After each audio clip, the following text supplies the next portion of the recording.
All right, sports fans, how's everybody out there doing? William Martin coming at you one more time here on YouTube with another edition of the 300 Pounds of Sports Knowledge Podcast. Now, it is that time of the week, folks. My key games for the upcoming Saturday in the world of college football. I want to start off with one early tomorrow afternoon, as you're going to have the eighth ranked Bearcats of Cincinnati out of the American Athletic Conference, traveling to Bloomington to take on the Hoosiers of Indiana, representing the Big Ten. And this is a chance for the Bearcats, the Big 12 bound Bearcats, to pick up a road win versus a school from a Power Five conference. You look at what quarterback Desmond Ritter has done throughout his career at Cincinnati, and this guy is battle tested, and going on the road versus a Big Ten school will not make him be phased on that. I look at running back Jerome Ford for Cincinnati to have a big impact on this game. And of course, the Hoosiers are going to rely on quarterback Michael Penix Jr. But I just look at the talent that Cincinnati has right now under head coach Luke Fickell, and I don't see Indiana being able to get past them. I want to take Cincy on the road by the score of 30-24. Now, a game that a lot of people are talking about tomorrow afternoon will take place in Gainesville, as you have the number one team in all of the land, and I'm talking about the Alabama Crimson Tide, the defending national champions, taking on the 11th ranked Gators of Florida. Now, Florida comes into this contest as a 14 and a half point underdog. As you know, this is a battle of some good teams in the SEC, but the bottom line is there's a talent gap there. I know that both of these clubs met in Atlanta last December for the SEC championship game, but we saw how Alabama was able to hold off a very game Florida team. Now, Alabama lost some talent from that team, but like I said before, it's all about reloading for Nick Saban in Tuscaloosa.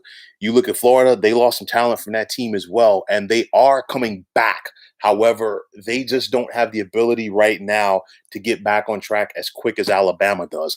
Florida's going to go with the two quarterback system with Emory Jones and Anthony Richardson. And it's worked so far. Emory Jones has been up and down. And if you're inconsistent, a defense like Alabama is not the one that you want to face. So I think you're probably going to see more of Anthony Richardson in this game from head coach Dan Mullen. A wide receiver Jacob Copeland needs to have a big game against this Alabama secondary. It's going to be easier said than done. You look at Zachary Carter already has 3 sacks this season for Florida, and that's going to be important as this Gators defense is going to have their hands full with quarterback Bryce Young in this Alabama offense. Christian Harris is a gamer for this Alabama defense, and I look for him and the rest of his Crimson Tide buddies on that side of the ball to really dictate things. Like I said, Florida comes into this contest as a 14 and a half point underdog. I think Alabama covers that, as I'm going to take the Crimson Tide to roll on the road by the score of 37-21. Another interconference matchup here has the 22nd ranked Auburn Tigers out of the SEC traveling to Happy Valley to take on the 10th ranked Penn State Nittany Lions out of the Big Ten.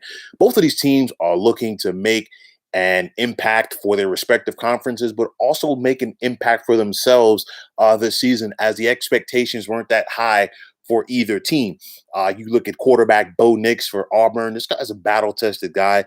He's in his junior year now. He's seen his fair share of wars on the gridiron in college football, and he won't be phased going into Happy Valley. Why? Because a lot of the stadiums around the SEC seat at least 80 or 90,000 people.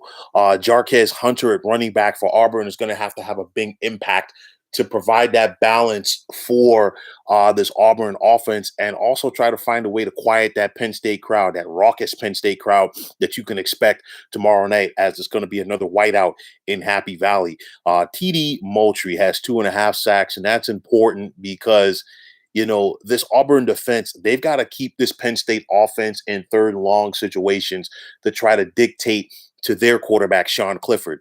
But I think Sean Clifford exercised some demons a couple of weeks ago as he helped the Nittany Lions go on the road to begin their season and defeat a very good Wisconsin team.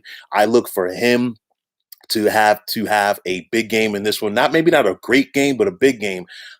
in order to, balance things out on offense. But I look at running back Noah Kane, and this guy is all about the speed burst. And he has that Big Ten speed, but also I think he has the ability to put some stress on the defense from the SEC, like Auburn tomorrow night. I think this is going to be a great game. Last team with the football wins, and I'm going to take Penn State at home by the score of 30-23. And finally, out west, it's going to be the 19th ranked Sun Devils out of Arizona State, representing the Pac-12, taking on the 23rd ranked BYU Cougars. This to me is a contest that's going to fly under the radar because it starts late tomorrow night. And a lot of people aren't going to be paying attention to it. You look at quarterback Jaden Daniels. He's a veteran quarterback.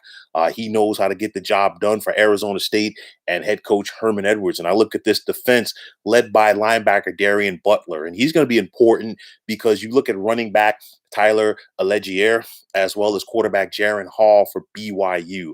I think Arizona State, they need to go out there defensively and keep BYU behind the chains. They have to go out there with Jaden Daniels and they have to dictate the things on offense to keep the crowd out of this game in Provo. Linebacker Keenan Peely for the Cougars can have an impact in this game because this defense has to find a way to contain Arizona State quarterback Jaden Daniels and make him one-dimensional and take away his ability to run and make him more of a thrower. Like I said, this game will fly under the radar. Most people won't watch it. I still think it's going to be one of the better games of the weekend, but I will take BYU at home by the score of 28-24. So, folks, that is going to wrap it up. And as always, I want to take this time out to thank you for tuning into the 300 Pounds of Sports Knowledge podcast here on YouTube. I want to take the time out to thank all of you fine folks out there for tuning in. And if you have not already, please feel free to subscribe to this channel. Now, if you are on Twitter, please feel free to follow me at 300 Pounds of Sports. And like I always say, if you follow me, it'll be my pleasure to follow you right back.